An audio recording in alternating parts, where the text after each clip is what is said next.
There's no way, if I say, for example, I'm going to ensure that I secure, unite Nigeria, I'm going to govern by consensus rather than coercive and all this. It's for you to check the past and say, this man who is saying this, he's passed through some offices or places. Can we check what he did while he was there? Let me give you a few places where Nigeria as a country is suffering at the moment, and since you said you have some of these solutions, let's, maybe you can briefly, I'm going to name about 3 or 4 aspects of the country now on how you're going to solve these issues. So I'm going to start with security. I'm going to go on to education, where the schools, universities have been closed in Nigeria now for the past 9 months or thereabouts. The number one priority today in Nigeria is the issue of security, because it's impacting on it's become an existential issue for Nigeria. You can't talk about being a country unless you're secured, unless your citizens are secured. So it's an existential issue that must be dealt head-on, decisively. It's also something that if you deal with today, you can deal with your inflation, because the worst part of inflation we're experiencing today is food inflation. So if you secure the country, your farmers will go back, they will produce more, and the food inflation will come down. But how would you solve it? How would you solve this problem? I said it without giving you fine details. We have to immediately review and restructure the entire security architecture. Make it responsive and responsible. Responsive is that they will deal with issues as quickly as possible. Responsible is that somebody is in charge, and if he's not doing it, don't wait. The person will go.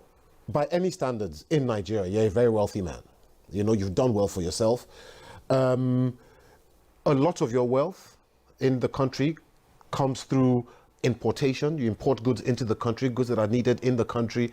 But now, one of the things you say you want to turn Nigeria into is a country that is less dependent on importation and more dependent on manufacturing its own goods. And some people would say, well, that's good for you. You've made all the money. Now you want to change things. I think they're wrong.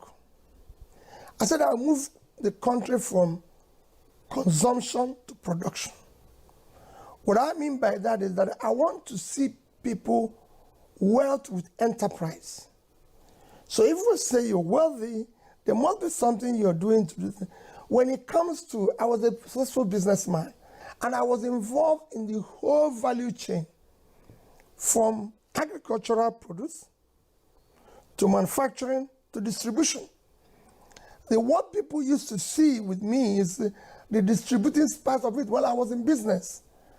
When I was in trade, I was distributing local goods as well as importing to complement. What is important is that we want to move from, when I talk about consumption to production, is look at the vast land we have in the north. That is the most important physical assets of the country today. If you cultivate all that vast land, we will feed ourselves, we will export. That vast land can change Nigeria. Do you honestly believe that, you can win these Nigerian presidential elections? And I ask that question simply because people have pointed out to the fact that you are contesting against more established candidates in more established parties. Your party doesn't even have a single elected official anywhere in Nigeria. People say your party lacks structure. How are you going to defeat these odds? Do you honestly believe you can beat these odds? Well, Peter, you're right. But it's for the people to look at the past years. What brought us to where we are today is cumulative effect of leadership failure over the years. by the same people who are elected, by the same people who are in office today.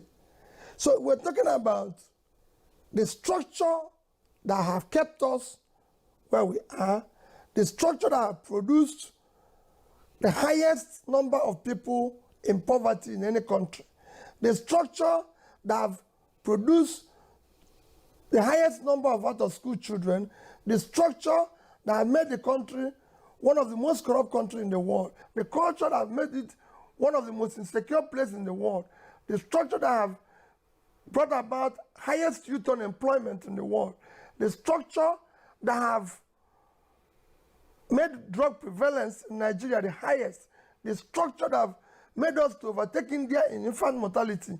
That's why the fact there are 1.4 billion. So I can go on and tell you about what this structure is all about.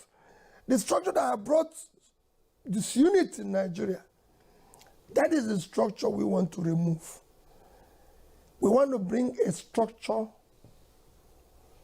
that will secure, unite, and bring about production-centered leadership in Nigeria, where we will start pulling people out of poverty.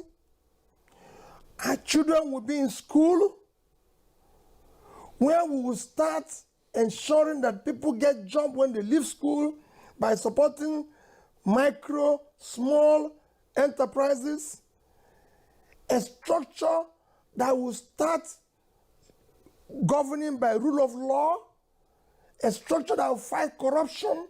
This is the structure we need now. So I believe that the people know what I'm fighting for. Where do we want to be in the world of today? The world of today has changed, and we must be in the committee of developing nations. And that's what I'm promising.